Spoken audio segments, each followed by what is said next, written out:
metformin acts through this one pathway. It acts on regulating the AMPK pathway. Well, the study actually found that chaga was able to help with AMPK activation. So cool. So increasing glucose uptake into the cells and improving insulin sensitivity. So you mean it was doing what a pharmaceutical does? This begs the question. The next question is it as effective as metformin? Well, it hasn't gone through the safety and efficacy trials and all of the randomized control trials and why would you say all of these things hasn't been through all of these clinical trials and double-blind, placebo-controlled trials? Why would a natural substance that can be effective not have been through the amount of research that a pharmaceutical has?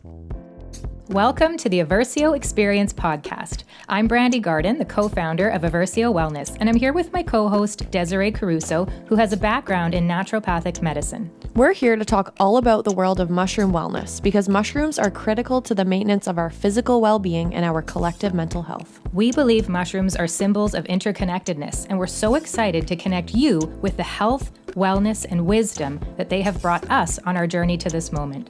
Our ancestors had deep cultural connections to mushrooms, but today they remain understudied, undervalued, and often misunderstood by much of modern society. So we are here to change that. Eversio means change, and it's our mission to change lives through fungi. There is a mushroom for every moment. And we're so glad you're here to share this moment with us. All right. Welcome back to the Eversio Experience podcast. I'm Brandi Garden. I'm the co-founder here at Eversio Wellness, and my co-host is the fabulous Desiree Caruso, ND, an expert in all things health benefits of medicinal mushrooms. Today, we are diving into the H word, hormones. Everybody's talking about hormone health on podcasts, on social media, and for sure in every naturopathic doctor office in the world today. And why are they talking about it? Because we got a lot of questions. We have a lot of questions because we have not done a great job as a society or an education system teaching people about their hormones and why it's so important to know what we can know about them.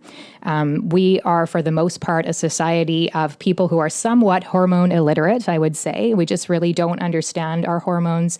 But what we do understand is how awful it feels when our hormones are out of balance. And how amazing we feel when we do get them in balance. So they're worth talking about. Balancing our hormones really offers us the power to change our lives. And Eversio means change. So it's worth us talking about them and how mushrooms can affect our hormones. And this can be for both men and women. But for today's podcast, we're really going to talk about this for women. So for women, hormone imbalance is a particularly massive issue because they run and regulate essentially everything from our menstrual cycles to our moods and to our sleep, which is so important for our overall health. So let's start at the beginning. I was an elementary school teacher and I love a good definition and I love to know the root of a word or where it came from. So the word hormone actually comes from the Greek, big surprise, and the word means to excite. So that is what will initiate chemical reactions within the cells of our body. So it's this exciting of things to get the party started and going at it. Hormones are these chemical substances that act like messenger molecules in our body. So after being made in one part of the body, so the hormones are made throughout the body in various parts, they will travel to other parts of the body where they help to control how our cells and our organs do their work. They're responsible for regulating various bodily functions like our growth and our metabolism and for sure our reproduction, both in men and women and their roles in that. Again, that regulating, becoming regulated feels amazing and being dysregulated, not so much.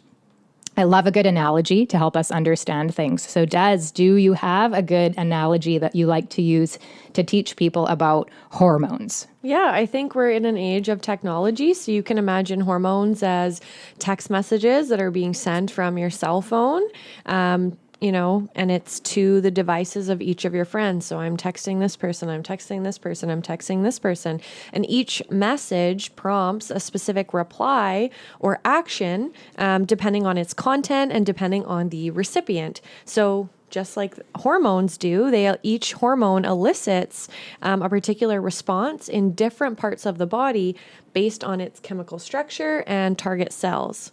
Okay, so if I'm texting you and I'm asking you for a reply or I'm asking you to do something, that would be really different than if I'm like texting my kids at home to say, hey, put your dishes in the dishwasher and make sure you start that up.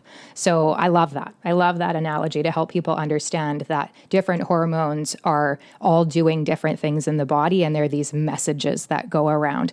I was reading about them as somebody who had to teach all of the systems of the body. The endocrine system was something that it was really glossed over, but the circulatory system is something we knew lots about.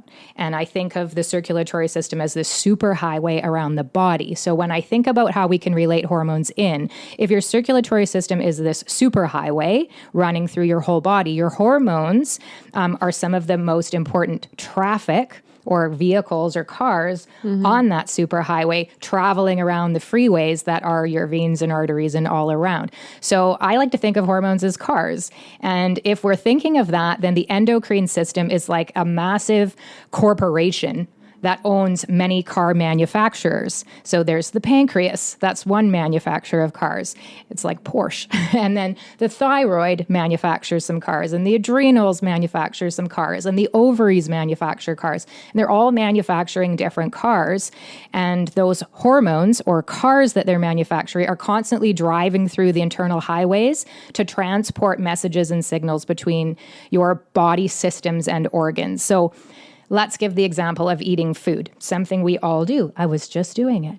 And now when I eat food, I can never stop thinking I'm starting that system. So when you have eaten a meal, a hormone, a car named insulin, gets on the road. So it enters the highway from that car manufacturer called the pancreas. So the pancreas manufactures insulin. Insulin gets out on the highway and starts driving. It races through your bloodstream, and its job is to collect glucose from that food that you just ate, and then to deliver that to the cells for energy.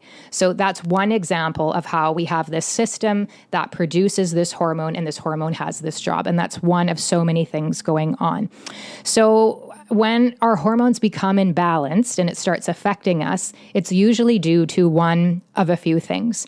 And I think this is why mushrooms work so amazingly, because we can think of all of these reasons for imbalance as things that mushrooms can support. The biggest one that I learned about in my own lived experience was stress. So when we are not managing our stress, for sure our hormones will be affected. Too much sugar in the diet. So when we have this high blood sugar level, like I just talked about with insulin, and a really important hormone as a foundational hormone is affected. Overuse of alcohol is a big issue in our society. People using alcohol as something that they think will help them manage that stress, but it's actually just causing some stress. So we're not saying don't ever drink any alcohol. It's just we're not using alcohol as a tool, and overuse of alcohol causes all of these liver and blood pressure issues down the road. Toxins in our environment throw those hormones out of balance. So in a previous episode, we talked about heavy metals and pesticides and air pollution being harmful to the brain, being neurotoxic, but they're also disruptive to the endocrine system, known as endocrine disruptors. And then in the products that we put on our body. And I have a teenage girl in my house, and I cannot tell you how hard it is to read those labels of products still being sold to our kids, to our teenagers, to everyone, that are full of things like phthalates and BPAs and parabens, known endocrine disruptors, and we're literally putting it right on our skin, and that's in our bloodstream within seconds, we know, and causing so many of the imbalances we see. And then the last thing would be sleep. We can't ignore it. That lack of sleep that we get is often something that can really put our hormones out of whack. And when this happens, when we get into this imbalance for women, it can present as painful periods if you still have a cycle, or irregular periods, or PMS. It can present as fibroids. It can present as fertility issues or infertility issues. Women that are my age, we're looking at all of those perimenopausal and menopausal symptoms that show up, sexual dysfunction, libido issues. We see it affecting PCOS for sure, weight, metabolism changes, things like that. So the question to answer today is, how can mushrooms help? how can mushrooms help with this hormone imbalance that happens and give us some relief so that we can all feel better again? So Des, hit us with it. Where do we want to start? Mushrooms and hormones. Give us the goods. I think first, before we dive in, I think it's really important to understand that some of the symptoms that we're experiencing, that's data, that's information for us. Those are indicators for us. So, if you are somebody who is bleeding on your menstrual cycle, you're not a perimenopausal or menopausal woman, those symptoms you're experiencing, that's a report card for you. Your menstrual cycle, when you're bleeding, that's a report card for you. What are your symptoms? Are you noticing you're more bloated? Are you more irritable? Are you, having more cramps? Things like that. So all of these situations where we have these symptoms and, they could be unwanted symptoms and maybe undesirable and we feel dysregulated. That's information. Just like same thing with our insulin, and blood sugar, right? If you're eating a meal and you notice you're immediately tired and fatigued and all of that, well, that's also an indicator. So functional mushrooms as a whole, there's many different areas that where they can help. So I think it's really important that we start with the hormone hierarchy and talk about the fact that there are multiple different hormones, and we're going to just touch on a couple with respect to functional mushrooms. Of course, this is not an exhaustive list, and this is not medical advice, of course, but with the hormone hierarchy, we know that there are our sex hormones, right? Like estrogen, progesterone, testosterone. We'll talk about that. And there are more like FSH, LH, etc. But I think cortisol and insulin are two hormones in particular that we need to talk about. Cortisol, we know as the stress hormone, right? If you're somebody who is feeling fatigued and really stressed out, cortisol is related to that. So functional mushrooms can help with cortisol regulation and stress management because they are adaptogens, and there are 5 functional mushrooms in particular that are adaptogens.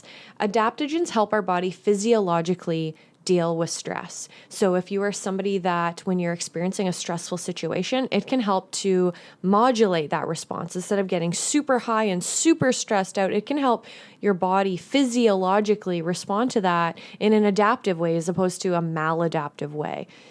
The functional mushroom that we think of for cortisol and for the stress response the most is going to be reishi.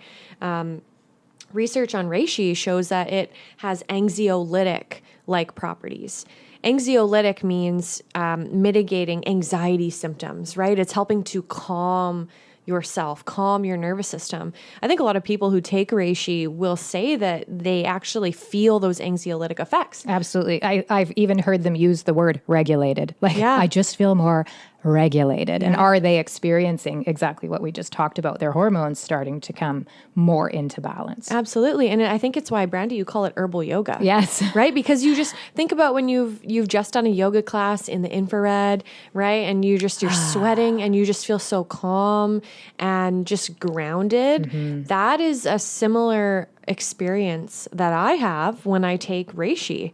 I just feel more grounded and more centered. And I physiologically, I don't feel like my heart is racing anymore. Absolutely. I feel more grounded. So the research on reishi for stress and cortisol, they haven't elucidated the exact mechanism of how exactly it's helping to modulate cortisol. But what they have found is that it can impact the HPA axis. So the hypothalamic pituitary adrenal axis. This is the axis from our brain all the way down to our adrenal glands, which are just above our kidneys, that it's involved with the production of cortisol. So they found that functional mushrooms that are adaptogens like reishi, like cordyceps, they're able to help modulate that response. And I think it goes to show that individuals who are experiencing an imbalance in hormones and feeling dysregulated and maybe noticing cyclical changes, that when they're taking functional mushrooms that are adaptogens like reishi, like cordyceps, and we'll touch on hormones later, but they notice that not only are they feeling less stressed and they are feeling like they can take on more and coming from a more grounded place, but then their hormones are also in a more balanced place as well, right? So it's acting on that pathway, because in our body when we are really stressed. Our body is not thinking of producing more sex hormones because it's not thinking, okay, we're stressed. This is not an optimal Let's reproduce. state for reproduction. No, never. It's not, right? So now it's shifting the pathway, right, from making the sex hormones to now making cortisol, right? So it's shifting that. So functional mushrooms are modulators. They're true modulators. And sometimes that can be a concept that's really hard to understand and wrap your mind around. Okay, well, how exactly?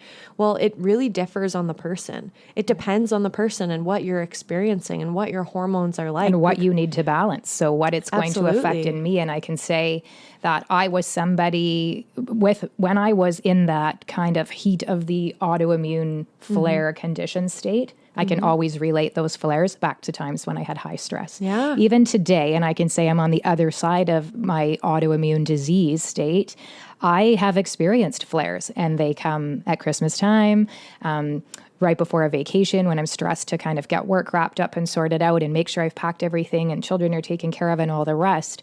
I can get a little bit of a flare. So that stress coming on for sure is something that is showing up that way. So I love it. That hormones, that intricate connection of this delicate system along the way, like a symphony. And for sure, the stress ones are that big, important base. Like get that figured out as this solid base so that we can build on. Just putting an adaptogen into your routine, and there's no better than reishi. There's no better than it. No better can than just reishi. Like start there with this good solid foundation and managing your stress. It helps with sleep a little bit, and then you can go from there. If you're going to pick one, pick that one. Pick reishi as a starting point. If that was me and I'm new to functional mushrooms, it can be overwhelming because there's a lot of information and there are a lot of benefits that functional mushrooms have. I personally would pick reishi. Absolutely. Just because of all the benefits it has, but also that stress piece is most often the crux or the root cause. Yeah. So another thing too, when we're talking about cortisol and that stress piece is related to blood sugar regulation, and they're intricately connected. If you think of a time where maybe your blood sugar is off and you're maybe not metabolically adaptive or flexible, like you're having hypoglycemic episodes or you're just not stabilized and you're noticing crashes, that can trigger a release of cortisol, that hypoglycemia. So insulin resistance is a really big piece, and that's related to hormonal conditions such as PCOS, polycystic ovarian syndrome, right? So things like that. Did you get that, people? So insulin is strongly influenced by cortisol. When stress goes up, we become more insulin resistant. Yeah. Like just knowing that these are two massive hormones we're talking about, cortisol and insulin, and how intricately woven they are can just make a difference for people. If I'm struggling with one or the other, have I really paid attention to both of those things? Totally.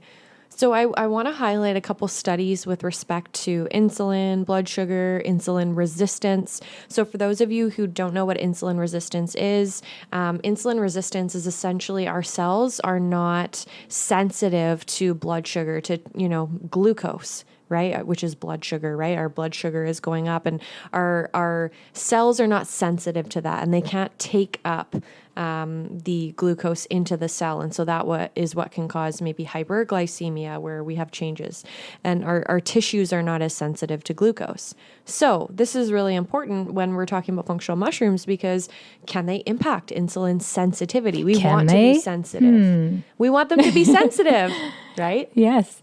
Yeah. So I'm going to start with chaga. So this is a really cool study because the research has shown that chaga extract has the potential to reduce fasting blood glucose levels. So your blood sugar levels when you're fasting, you haven't eaten in a while. And it has been shown to improve glucose tolerance and improve insulin resistance. So if we're not sensitive to glucose, it can actually improve that so that we are more sensitive to glucose. But here's the cool part.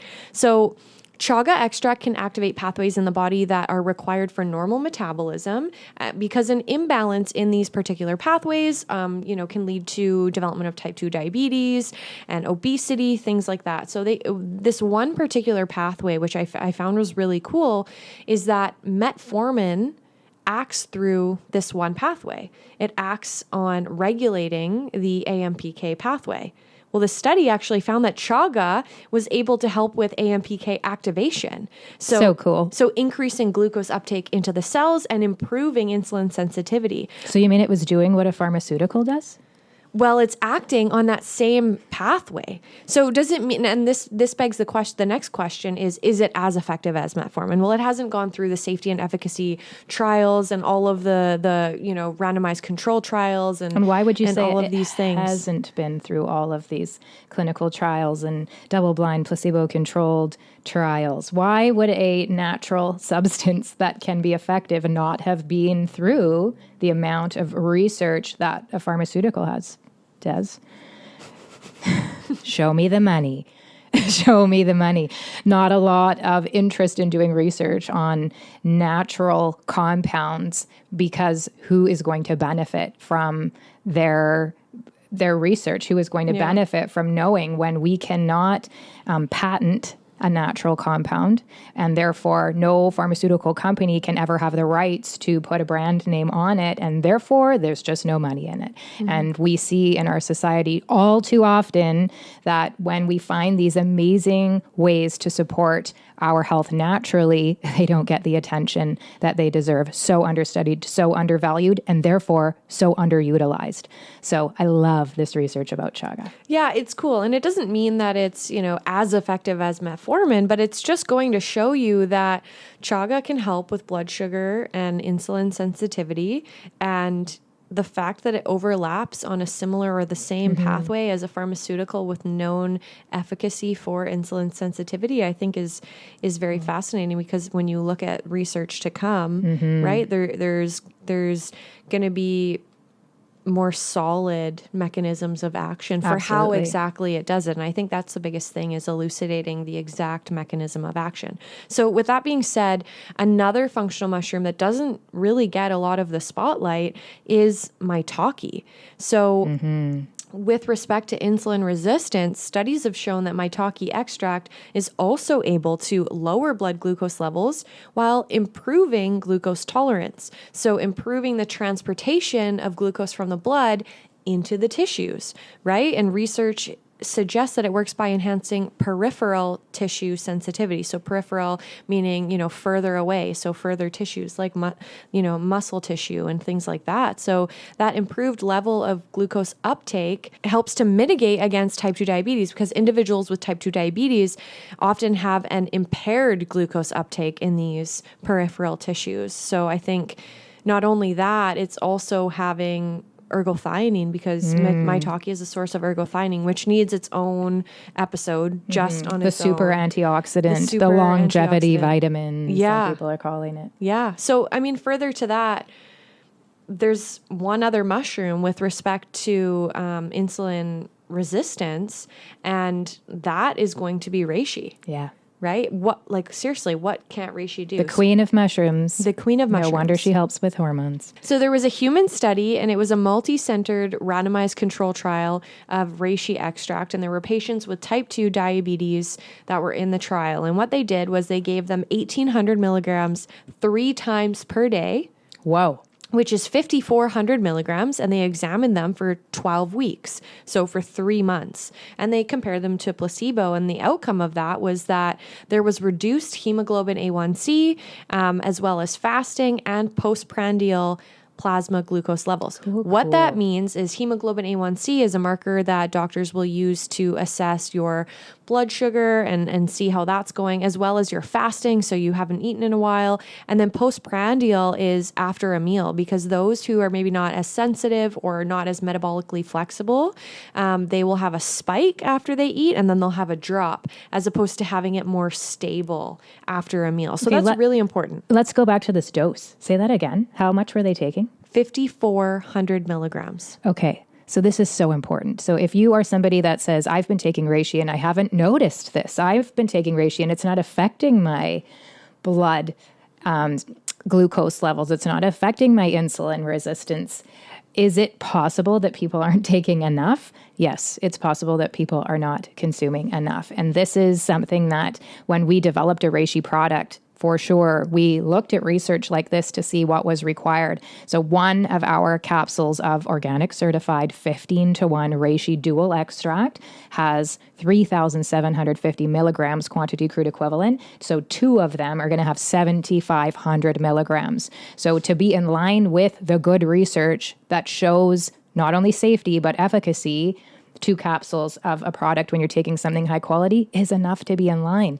But if you go and read the back of a product you're taking and it's reishi, and often they will have 500 milligrams of reishi powder, so not an extract, not what was used in research, you can see you've got a long way to go. You need to take a lot of those capsules in order to get in line with the research. So I love that one because it's so nice that they share the dose. Yeah, absolutely.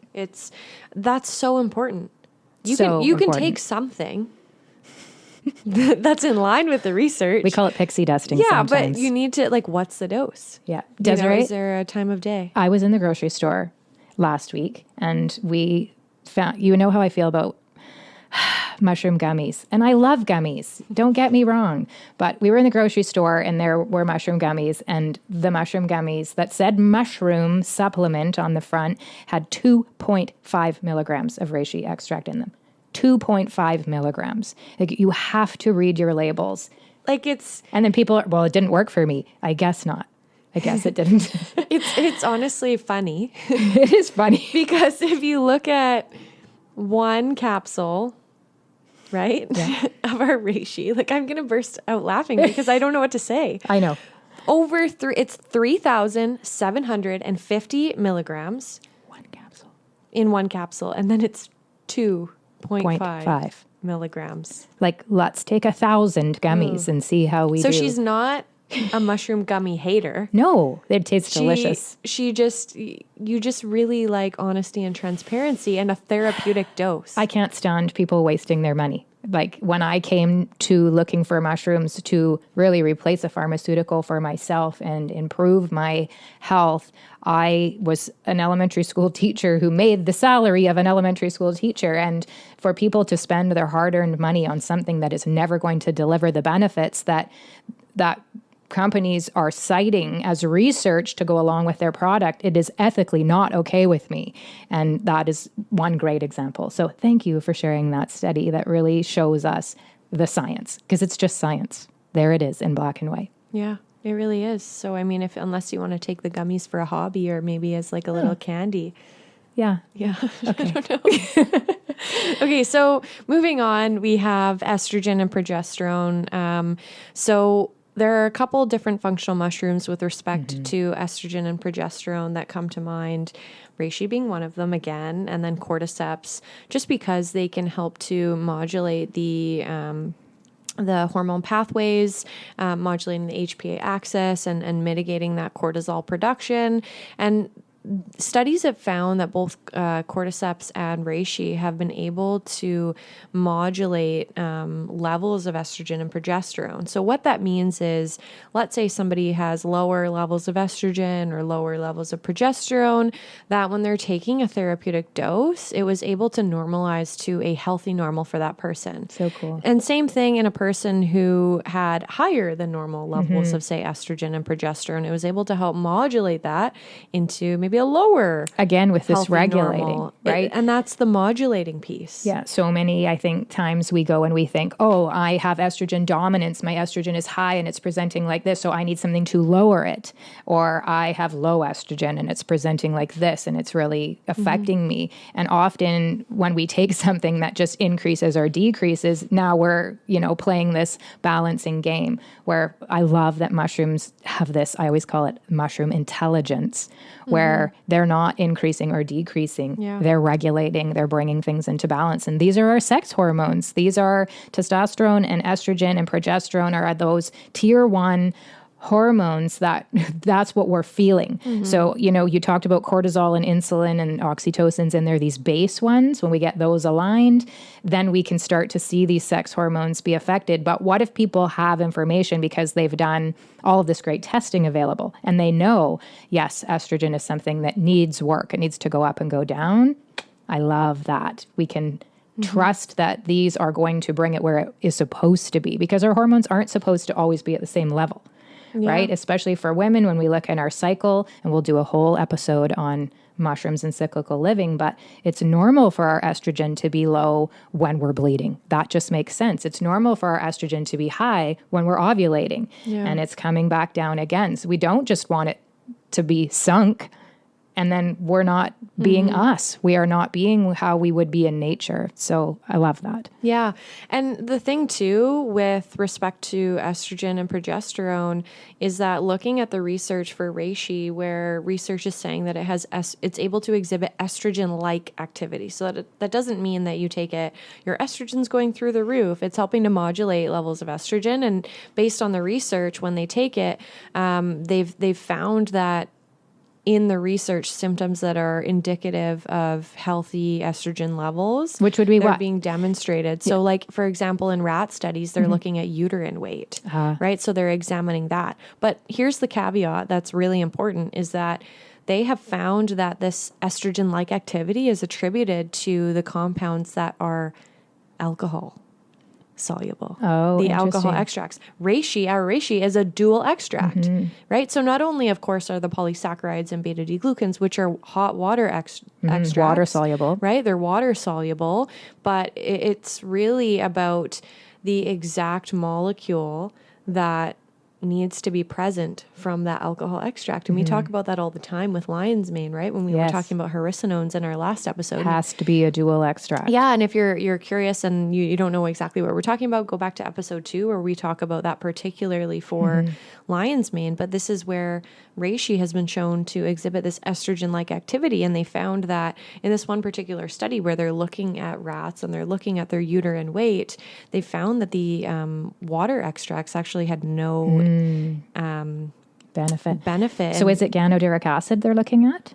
Yeah, I believe they were looking at ganoderic acid as well as just, all of the tiny medicinal compounds. Triterpenoids, these secondary metabolites that are hard to measure. Like, we are just at a place in science where we have the testing methods to measure things like the triterpenoids. And, you'll look at a product and it might be 3% or 1% or 5% triterpenoids. And you think that's not a lot, but they're powerhouse compounds that are doing some of this really cool stuff. So it's important that a product has it in it and a company is testing to show that it's there if we want to expect these benefits. Absolutely. And another way too that reishi is impacting estrogen is that reishi has the ability to bind to human estrogen receptor alpha and beta, which results in activation of these receptors. And estrogen receptor beta, for example, is recognized in many studies as a target in the treatment of menopausal mood symptoms. So when we think of hormonal imbalance, it's not just our hormones or our period. It can also be mood symptoms too, right? If you think of the menopausal woman who's noticing that she's more irritable, there's that aspect as well to it, right? Absolutely. The brain fog sometimes, I think, is the worst thing that women will talk about. That's why they don't feel like themselves. There's the physiological things that happen, but they're almost easier to accept because we know that we are aging. We know that time is going by and that the body is going to break down over time. But when our mind changes, we don't feel like us anymore mentally, and that can be really hard to accept. Yeah. With respect to estrogen and progesterone, the two functional mushrooms that we think of, two mushrooms that we think of are reishi and cordyceps. Now, there is also testosterone and androgens. And, for individuals who, let's say, have PCOS and they are noticing symptoms like excess hair growth, things like that, reishi is going to be that functional mushroom for anti-androgenic properties. So studies show that it has the ability to inhibit testosterone in women. So, and the mechanism by which it's doing that is it's reducing the activity of 5-alpha reductase, which it's preventing the conversion of testosterone into dihydrotestosterone or DHT, which is a more potent testosterone, more potent androgen. And so, again, it's the triterpenoids that are responsible for this. Whereas conversely, the polysaccharides, when they're looking at hormone regulation, the polysaccharides are responsible for more of that immunomodulatory effect. Whereas these alcohol-soluble compounds and triterpenes are more so acting on this aspect. Yeah. And for those of you thinking, but wait a minute, women have testosterone? Like that's the male hormone.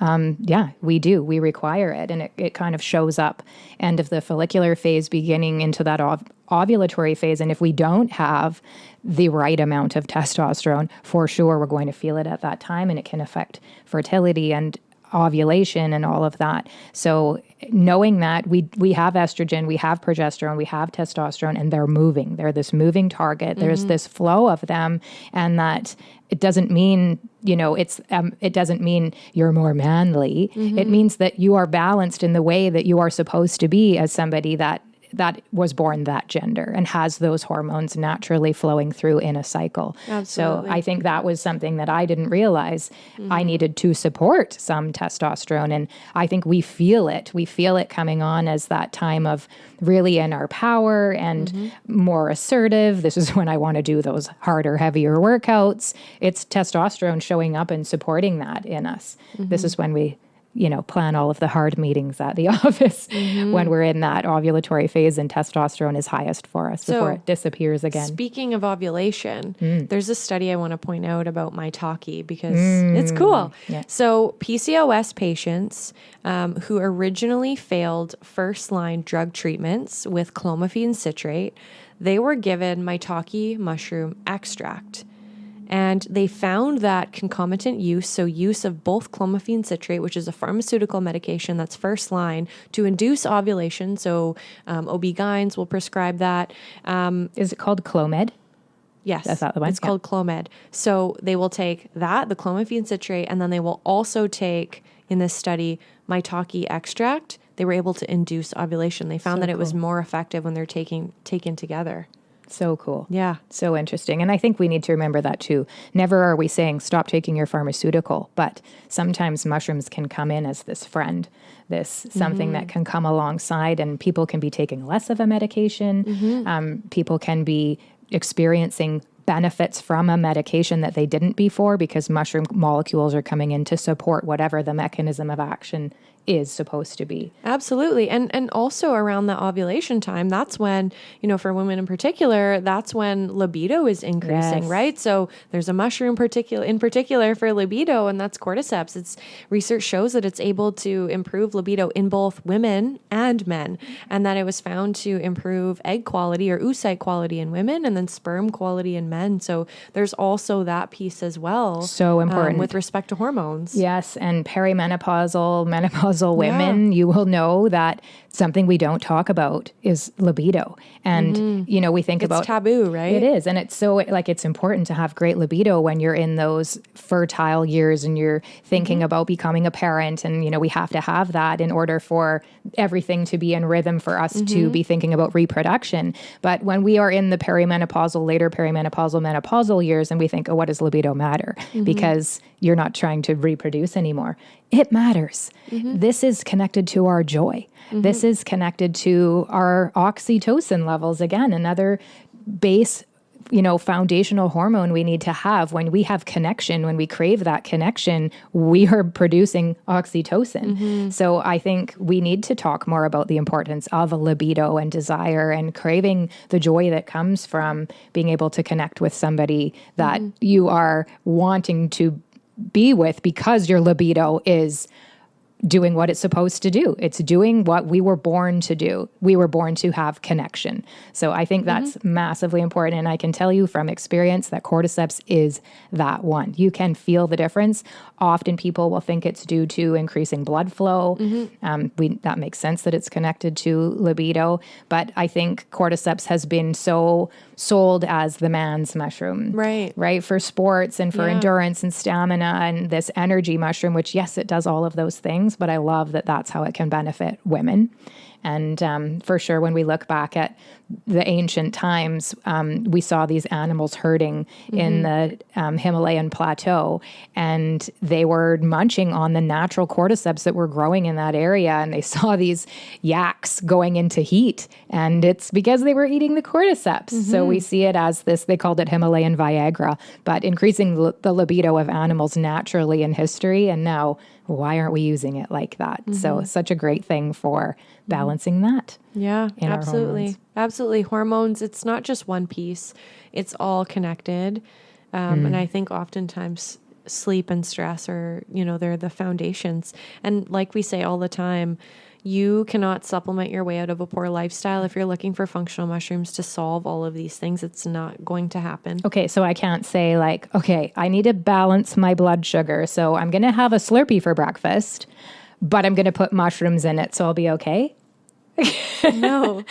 I literally was dropping my daughter off at school last week and saw a child get out of the car with a Slurpee in her hand at 8 a.m. going into school with a Slurpee for breakfast. And I thought, why do we have metabolic dysfunction? Why do we have hormone imbalance? And, this is it, is we can't just think that we can still eat these high sugar diets and we can not sleep and we can consume alcohol and smoke and then expect to take mushrooms and it will all be solved. It's not that easy.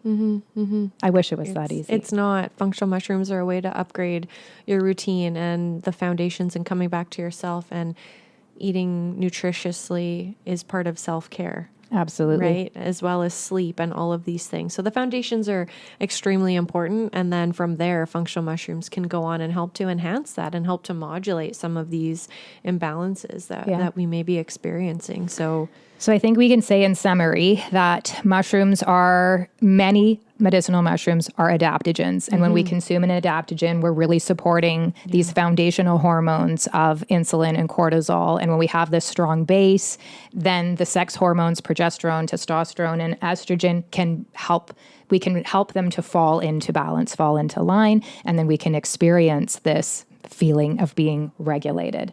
So whether that's starting with reishi or saying I'm going to do reishi and I'm going to include the chaga because blood sugar is something I'm really focusing on, there's a way for you to think about a protocol where mushrooms can come in and help you on that journey toward hormone balance so that you can feel great about it.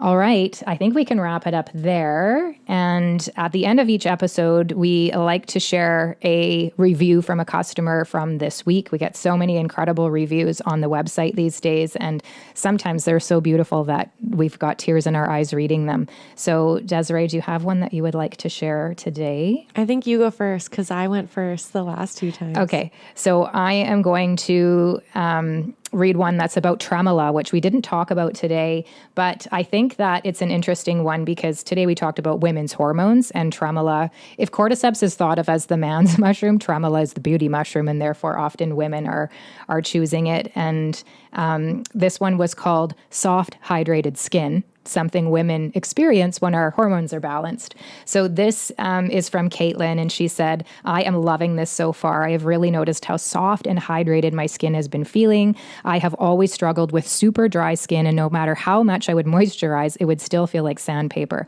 But this product has really changed all of that for me, and I highly recommend giving it a try if you struggle with dry skin too. So thank you so much, Caitlin. And yes, tremolo is like hyaluronic acid from a mushroom and is such a lovely way to help the outside of you by putting something into the gut to support the microbiome.